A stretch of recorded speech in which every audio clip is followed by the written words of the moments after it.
We're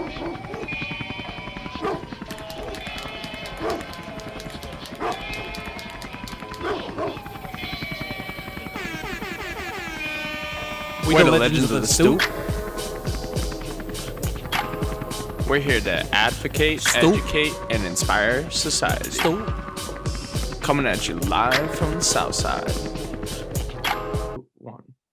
Welcome back to Legends of the Stoop. I am your host, Mike Pernice. Today, my guest stopping by the Stoop is none other than my brother Larry from Pittsburgh Central Catholic. How you doing, Larry? How's it going, guys?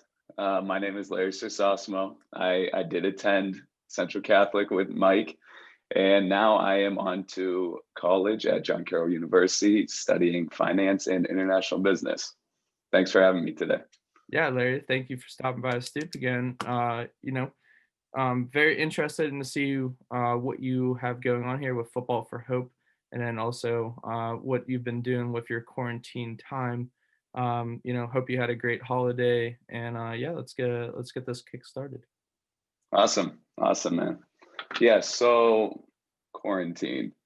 No one liked it. I mean, we're still going through it, and hopefully it'll come to an end quite soon. Let's all hope. But so quarantine, I play soccer at John Carroll, so a lot of my coaches were like, "You guys, you take this time. Don't sit around. Go." Even they were like stressing, "Go read a book, go work out." And I was like, "Dude, I don't want to do that." But I did take their advice. I started picking up books and started, looking for ways to better myself, because I had so much time on my hands, and everyone else has so much time on their hands. And I thought it was a really good time to, take the time to improve, and also obviously spend time with my family, because that's super rare anymore as we grow older. Sorry. So yeah, I took the initiative. I started Futbol for Hope based off of what I did in the past. Me and a couple of my buddies, when we were young, we collected about 30 soccer cleats, intending to take them to a vulnerable country that doesn't have too much, these developing countries, and provide it to the communities there. We never got to that. Obviously, we were 12 years old, but we had no plan of action or anything of that sort. So it was a good experience though, and it got our, entrepreneurial attitude flowing. Right. But so around this time, no, it was okay. That was about March of last year, 2020.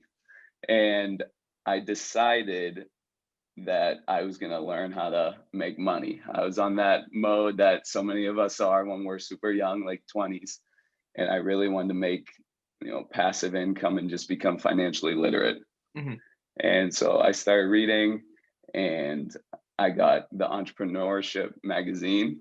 Okay. And I read this segment where this guy was like, I really want to make money on my own, obviously, but all too often these businesses and corporations don't take into account the well-being of others and those who are, suffering more so than we are.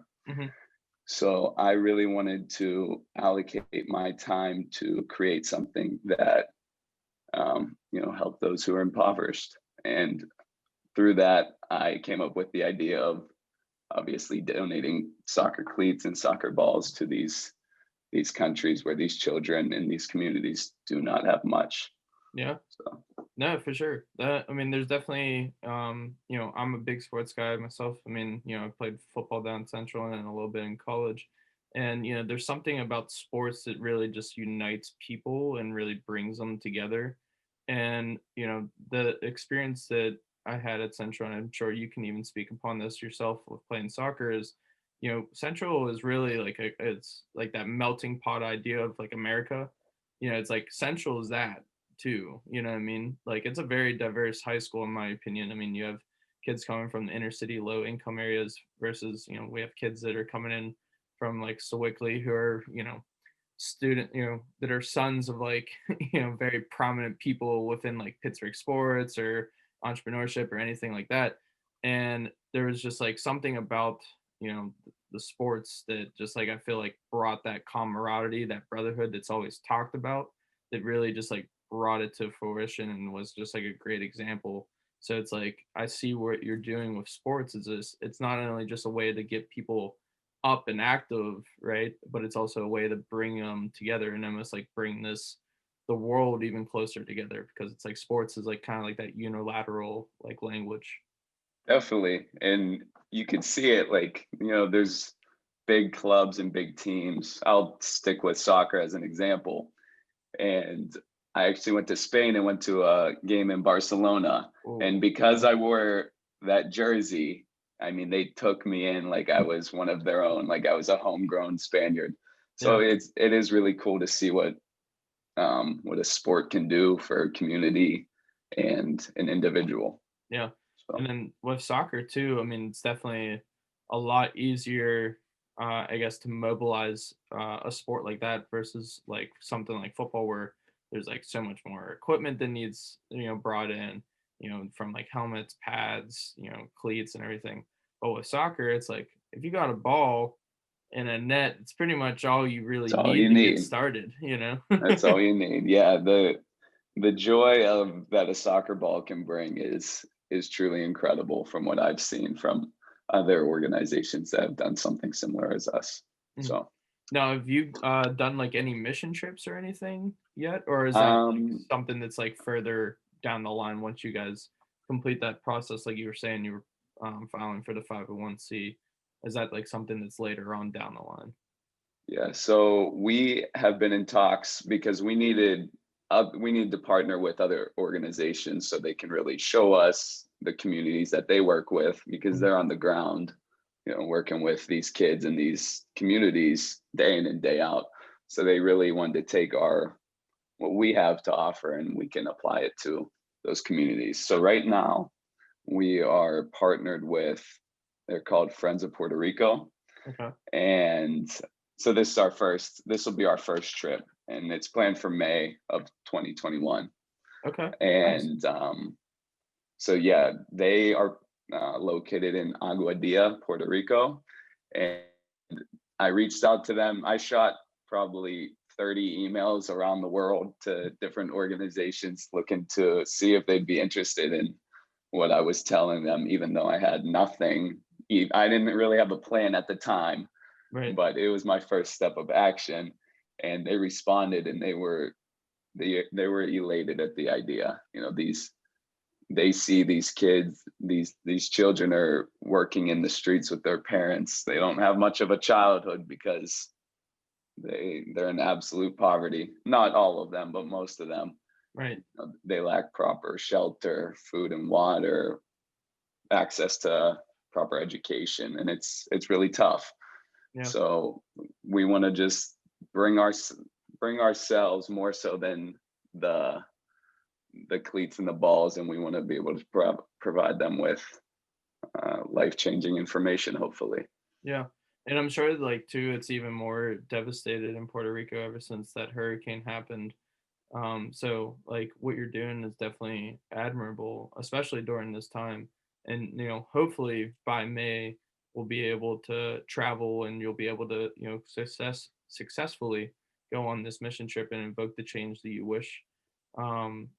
Other speaking on part of like partnering with people, what was that process like? Just like reaching out to people when you barely, like you said, like almost like didn't really have the full plan set for yourself. What was that process like? Just like sending out those emails, getting in contact with people, and then eventually getting that partnership with the Puerto Rican.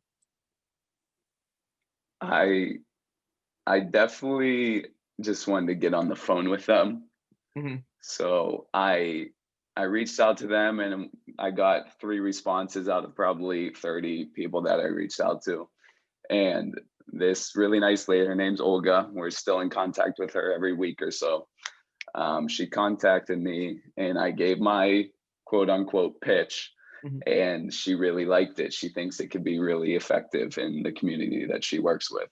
So from there, we're staying in contact. There is a lot of uncertainty with the government and what they will allow from travelers, and even then. So the grouping of people, we might not be able to get the group that we would like, but we'll make it work. We're not too worried about it. I think by then we'll be fairly smooth sailing. Yeah. So So what is the, I guess, like, what's the total, like, what's the whole plan for this, like, Puerto Rican mission trip? Is it just to go down, hand out some cleats, some balls, and like kick around the soccer ball a little bit, or is there more to that? so Mike, it's funny you asked that, because initially I didn't have much sight into actually what mission I actually wanted to accomplish. Hmm. I was thinking, okay, yeah, I'll go donate soccer cleats with my, my group of people, that my team, and we'll hand out soccer ball and soccer cleats, and that'll kind of be the end of it. Hmm. But we really built off that notion, and we want to be more than a donation organization. We really want to empower these adolescents, because they are the future of our world. As as cliche as that sounds, they are the future, Hmm. and they lack proper development. And these adolescents, they don't have a lot, so they only know what they have been seeing their whole lives, and it's not always the best situation that they're put in. Right. So we're there to hopefully provide some guidance on that. Okay. Nice. Now you talked about how there's 6 of you as of right now. Who are those 6 people? What are their dreams and aspirations like for this? And then, have they been with you since like the beginning, or are these like people you've added into the process as you like needed like some specialization in, like, let's just say, I don't know, digital marketing, or building and maintaining relationships? How are these people, what is their role right now within the foundation, and how do you see that moving forward? Yeah, so initially I reached out to one of my friends from home. I have college friends, and then the friends from home, Hmm. and his name's Nolan Hutter. And I told him what I was doing. I was posting stuff on our Instagram, which has, not a lot of followers. Again, we're fairly new. Hmm. And he called me one day, and he's like, dude, I want in. I was like, what do you mean? He said, I really want to be a part of this. I think what you're doing is really, really something powerful, and we could impact a lot of lives. So I Hmm. was like, all right, like, and then he, obviously I wanted some proof that he was going to contribute a lot, and he did. Right now we're raising monetary donations and cleats and soccer balls. So he's really contributing to that.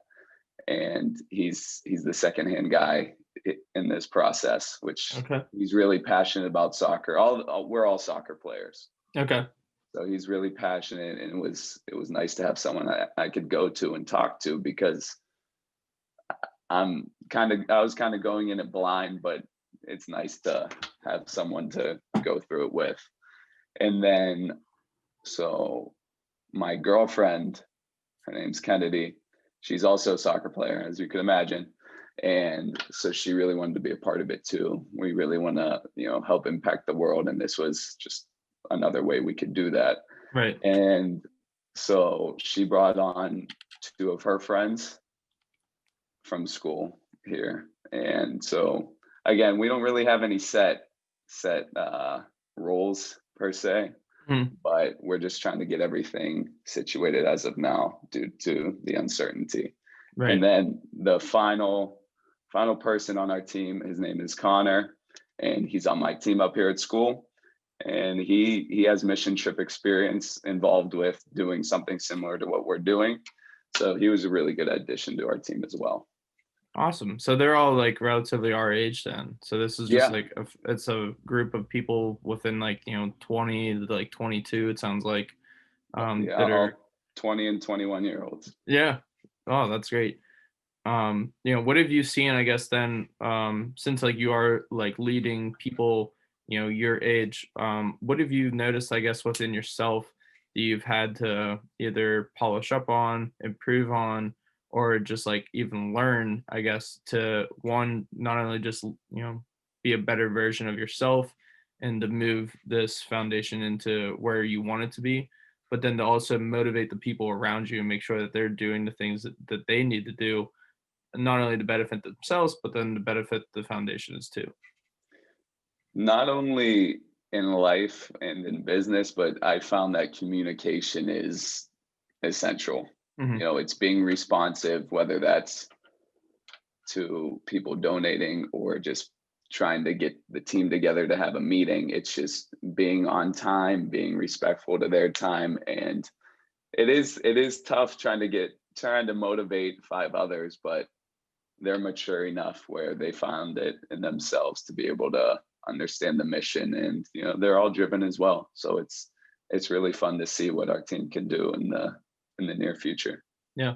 So then you just mentioned a key word there, mission. So what would you say your mission statement is at this point in time, and has it changed over time? It has changed through time.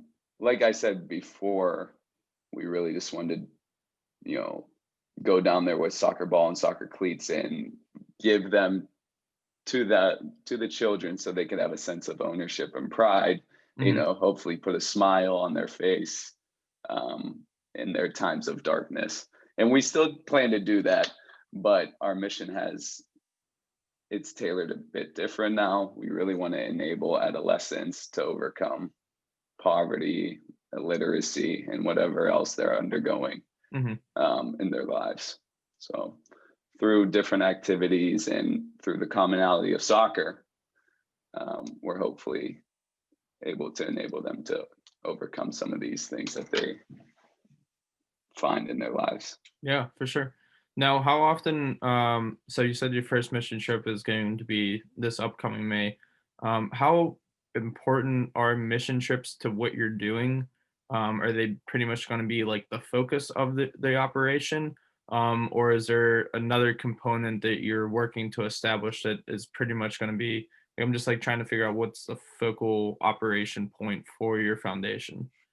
So the focal point of our operation is definitely to get our team in those communities. Okay. We want to be interacting with these children, and because not only are we giving them something, they will eventually grow out of the soccer cleats. So we want to be able to provide them with knowledge and information that they can beat the generational poverty that they find themselves in, and hopefully provide a better life for them and their future families. So, what is that knowledge and information that you have been referencing to? What is that specifically? Is that like you're using, I don't know, like you're having them play soccer in terms of like, working on like building communication and teamwork? Like, are we talking like virtue building here? Or are we talking about like actual information, like, facts and opinions and stuff like that? Yeah, Mike. So children, the age range is roughly 8 to 14. So they're not going to be as responsive to like facts about their situations. So we really just want to build their self-esteem, which Okay. children in those positions lack severely, and as well as just empower them. And more specifically, after talking to some of these CEOs and founders in the different foundations and organizations, they really stress that young girls in these developing areas Hmm. are like second class citizens, and they do not have nearly as many opportunities to succeed in life and just to grow as an individual. Right. So that was the importance of having half girls half boys on our team, because my girlfriend, she is going to lead an activity to empower these young women when we travel to these different communities, because that is definitely, it's one of our main focal points. Okay. That's awesome, man. That's really awesome. And, like I said, it's great to see that it's a bunch of young individuals that are getting together, realizing that there's a need for this in the world, and, that aren't afraid to go ahead and dive into this like complex process. Like how we were saying, amidst the pandemic, you're trying to form a 501c while also, finishing up college. Like it's a mass undertaking. If you could go ahead and just explain, I guess, a little bit about the foundation from this idea to filing as a 501c, how we kind of got there, and then what that process has been like along the way. Yeah, so it all started with a brief rundown. I had the idea. It wasn't really good at all, but I gave a name to it. I put a name to it, and then I made a website. Okay, so everything was kind of moving it was within the same like 2 days, but everything was moving fast, and I put it out to the public to see. So it put some pressure on me to actually get this thing kind of moving on its feet. So Right. that pressure really helped move it forward. And then as far as acquiring donations, it is really important to be a recognized organization. So Right. applying for that 501c3, it's definitely a tough process, especially being so young, because when you're calling people and asking questions, they hear it in your voice that you're fairly young. hmm And so they might not take you as serious. But once they hear how passionate you are for this mission and the vision that you have for an organization as such, they really take you seriously. So it's nice as far as that goes. Yeah. Yeah, that's like something I like noticed too. Because I started this like back in last November, so we've been operating for a little over a year, but it wasn't until I believe it was like June or July is when I filed for the LLC. And the reason I had to do it was for the same reason, was I had put on this virtual benefit. I was going to be accepting donations for these four nonprofit charities here in Pittsburgh that I partnered with, along with two corporate sponsors. And I needed to show that I was an official business, before I could do this. And I remember I'm sitting in like PNC Bank, and I'm like setting up my business account, and the person's just like, like, how old are you? And I'm like, I'm 21, like, and they're like, well, don't you think this is a little risky? Like, you're 21 and like you're opening up a business like during the pandemic and like all this other stuff. And I was like, yeah, yeah, for sure it's risky. Yeah, I could fall flat on my face tomorrow for sure. But I said, but I got the drive, I got the passion, I got this dream behind me. And it's like, as long as I can keep my fire ignited, I feel like I can make it. And the person was just like, okay, well, best of luck to you. And I'm just sitting there like, I feel like you wouldn't have said this stuff to me if I was this young. Like if I was like a 40-year-old dude that came in, same situation, probably be like, no questions asked. But because of my age, you're, like trying, I guess, not trying to prevent me from going to it, but like question myself, you know what I mean? Yeah, that's the stigma that our society has created. Like corporate America is run by dudes with gray hair, essentially. So when they see us, it's definitely a curveball. But I think once they hear what we have to say and are open-minded, then that's where we really can make a difference. Yeah. So I've definitely also have seen this trend of people within our generation of like wanting to take ownership of their life, not wanting that 9 to 5 corporate America type job, but they want to do their own thing. What have you seen in regards to that is, I guess, like not only like helped you like be like, okay, yes, I'm doing the right things, right? Like I'm on track, but where have you like kind of drawn some inspiration from along the way to stay motivated and to keep your dream alive? so like you said, the 9 to 5 is definitely not ideal from my standpoint, because I mean, as of now, I don't want to work for anyone, but it is nice to have that education to fall upon hmm if my plan doesn't go as I would like. But yeah, you see a lot today in society that people are trying to do their own thing because there's so many opportunities to do so. Right, Uh, Me and you were talking before, real estate is super, it's the best time to buy a house right now. I right, mean, interest rates are at an all-time low. So if you could get into, again, it just comes down to being financially literate. The stock market is at all-time highs. I mean, there's so many ways to make money through, Amazon, drop shipping, e-commerce, all that stuff. So Right. people see it on these social media websites of everyone else making it, so they think, why not me? Yeah. But it takes way more than that. So For sure. What if so in terms of, I guess, like moving and like progressing your business model, what have you like identified as like the key areas in which you really need to make sure you're sound in, to not only build that like solid foundation, but then to be able to take and expand? What are the key areas? money. I mean, it typically all reverts back to money, because if you have money, you can really, I mean, you can expand, and then you don't have to pay as much attention to marketing and trying to get people to trust you with your money or their money, because that's tough. People don't necessarily want to write a check to someone that they don't really know, or again, we're not a certified nonprofit. So when we get that tag or that certification, it'll be really, I think we'll be well off from there. Yeah. And then what is the next like thing like after this mission trip? Are you going to be planning for another one? Is it going to be focusing on like more at like a domestic approach, like trying to get some like boots on the ground, I guess, like here within the United States in some low income neighborhoods such as like the Hill District within Pittsburgh, Yeah, Braddock, or is this more of just focusing outside of the country?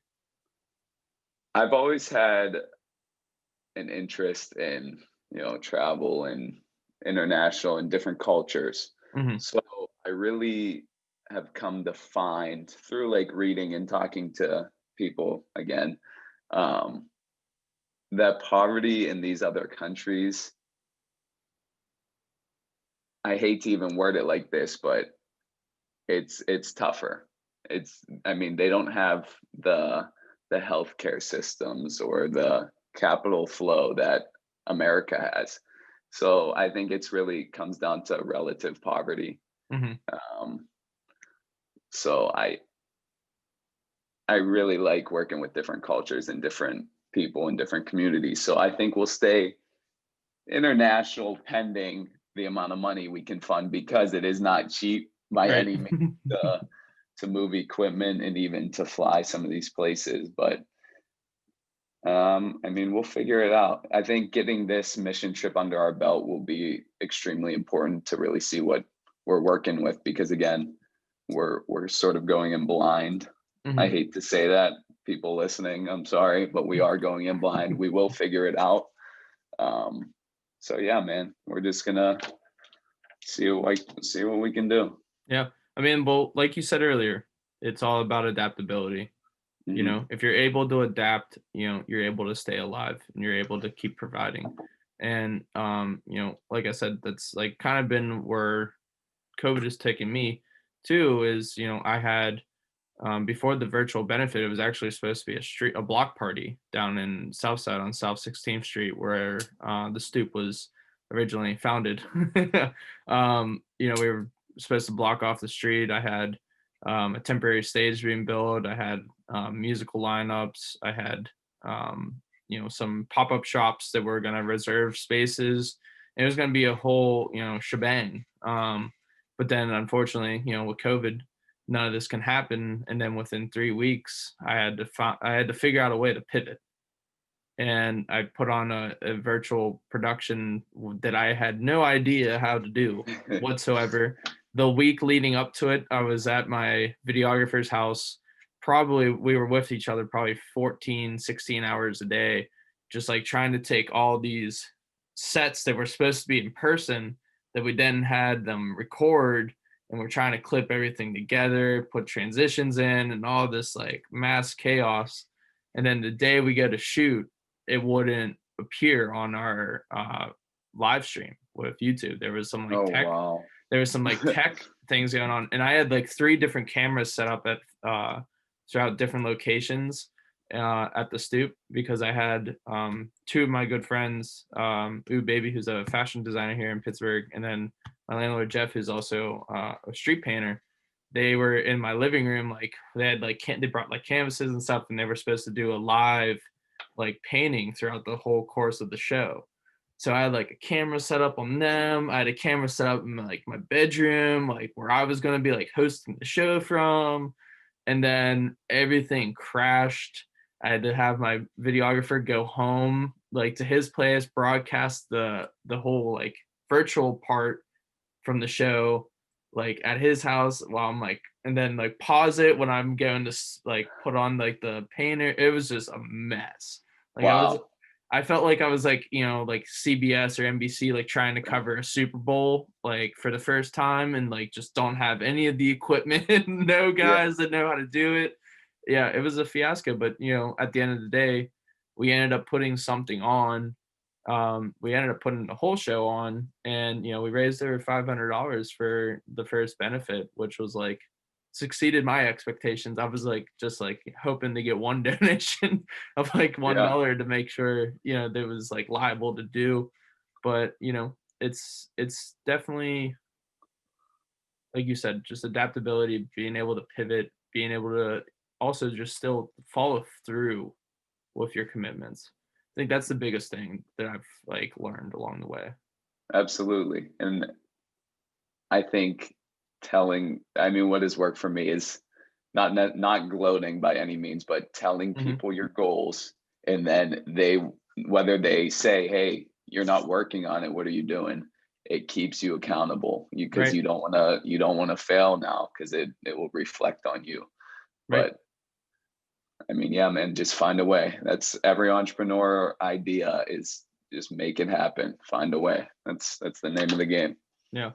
Now, besides your foundation, what else have you? I guess like what are your other goals and aspirations as like you move towards the end of your academic career? Hopefully, like you said, that this thing happens and this is where you can put your life's work into. But what other? Obviously, I mean, you seem like a very smart guy in terms of knowing not to put all your eggs in one basket or create one revenue stream. What are some other ways that you're like looking to like diversify your income?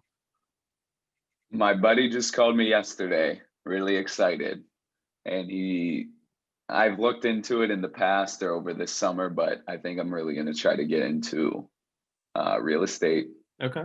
more specifically wholesaling, which is definitely Mm, not an easy task. But I'm really going to dedicate some time to try to learn the ropes and create that real estate network. And hopefully I can do this all before I graduate because again, I really do not want to work at a desk my whole life. But right. I mean, once I graduate, that's not the end all be all by any means, but I'll definitely want to get into corporate America and start making some money to hopefully fund my side hustles. So Right. I don't know what I want to do in the near future, but I'm going to try a couple different things. And hey, if I fall on my face, so be it. I'll get up and try another thing. Right. Yeah, that's a great mentality to have, man, for sure. Yeah, because we're young enough where we can make mistakes. I mean, Yeah. if we lose money, it's not affecting our children or our wife, our future family. So look, we're young enough. Let's make some mistakes. Let's see if something can work out, and if it does, awesome. But I do want to doing so. I do want to continue helping others. So that is a staple. Is Yeah. trying to improve others' lives in doing so. Nice, man. It's been like a very hard hit year, and I think what we've seen just in terms of like where we are sitting right now in our nation is just like we're so divided, and people I feel like just don't really care as much about the person next to them anymore. It's like I feel like people are becoming harder for other people to like put their other people's shoes on and see through other perspectives. So it's like it's nice to see that there's still people out there that are like, hey, listen, we have it good here. these people, they're suffering. They need, the attention. They need the resources. We need to lift people up. We need to still do that. Our job's not done. Humanity's a far cry away from, the utopia that I guess that we're all some sort of way chasing. But yeah. So what's like, what's your in regards to that, like what are your thoughts? What I've like analyzed and come to know, society is super profit driven. Hmm. And like you said, we have lost a sense of like reaching out to our neighbors and like helping others. And we are so stimulated in everyday life that we only see and care what's in front of us Hmm. and what's in our, communities or our little bubbles. But seeing past that, we have so many excess resources that we have to help others. I mean, humanity is suffering and we have it really good. I mean, America, we do have it good, whether we are super divided, but as far as financials go, because money doesn't bring happiness, but the absence of money brings unhappiness, is what I thought that was a really cool quote that I Yeah. read. So um I just don't see America being super happy personally. Yeah. And these people with less stuff are happy, but they do struggle, and this suffering will affect them for generations to come. Yeah. So That's the one thing I remember about like our time, the time at Central was it seemed like, and like to be honest, like a little bit, I remember just like being a little annoyed because it seemed like every month, like there was like, the campus ministry guys are coming around like asking for money or asking, for something like something like the canned soup drive or something. And it was like, at some point in my career there, I was just like, damn, like, fuck, like, how much can I give? And then, towards like the end of my senior year, like it really started clicking. It was like, I have it good, man. Like I have it really good and I need to give to the less fortunate and I need to help them any way possible. And I feel like, we're seeing a lot of people who I've even graduated with and then in the classes below us or even above us, it seems like there's more people like us who are like taking the initiative to like not only start our own business and which is like a fad, I guess, within our generation, but taking and those businesses that they're starting are like revolving around helping others in some sort of manner. yeah, we do have so much. I mean, I've never struggled a day in my life. I'll be the first to admit that. But it's tough to see other people with so much less and, that are struggling day in and day out to meet ends meet. So I think the least that we can do is, you know, give them what we can. And look, they suffer every day. But if we give them something like say money, which doesn't fix the situation by any means, and it causes a bit of suffering on us, so be it. Go work an extra 2 hours. You're still going to be sleeping in a nice warm bed. But I Right. mean, anything can help these people that have less than we do. So For sure. Well, Larry, I thank you so much for stopping by the Stoop today. It's been a pleasure talking to you and getting to know more about Football for Hope and the direction in which you guys are willing to take this. Like you stated before, it's not so much about giving these kids like the soccer cleats and the balls, right, the equipment, but it's more about what that equipment can help do and what you guys as a group can help do in terms of inspiring, encouraging, and offering valuable life skills and information that will, like you said, after they grow out of the cleats or after the balls get ruined or stuff, and they still have something there to hold on to and something there to aspire to. It's really great, man. I really appreciate it. thanks, Mike. It was yeah. It's hopefully it'll be something that can improve the world. and make people smile. That's our main goal, is to see a smile on their faces. Well, I hope to see plenty of smiles and pictures and videos and stuff from your mission trip Definitely, to man. Puerto Rico. Fingers crossed. Hopefully everything goes well. If there's any way that I can be of help or service, please let me know. I'm always, trying to help as much as I can as well with the platform that I have and the services that I offer. So if there's anything you need from me, just know that I'm here for you. Awesome, man. I really appreciate that. And I'm excited to see who else you bring on the show. It's really good what you have going on here. I appreciate it, man. We'll stay in touch. For sure. Well, why don't you go ahead and give yourself a shout out, give Futbol for Hope a shout out. That way people know where to find you, the foundation, stay up to date, all that good stuff. So we do have an Instagram account. I don't really keep much on the Twitter account. So you can find us on Instagram at Futbol for Hope, FUTBOL for Hope. And we do have a website. I don't know if you could post the link on the. Yeah, for sure. Okay, because my Google search optimization thing isn't super high right now. So you do have to type in the full domain name to find us. But you'll find more information there. And it's, again, with your guys' help, it could truly be something special. And we thank you here at Futbol for Hope. So thank you so much, Mike. Thank you, Larry. Have a good one, man. You too. All right. This is Mike Panisse signing off from the Stoop. Make sure to tune into our website at www.legendsofthestoop.com to check out more episodes and our services. And don't forget to use the promo code StoopLegends for your discount on all CBD products, brought to you by Follow the Trees, Ride the Vibe.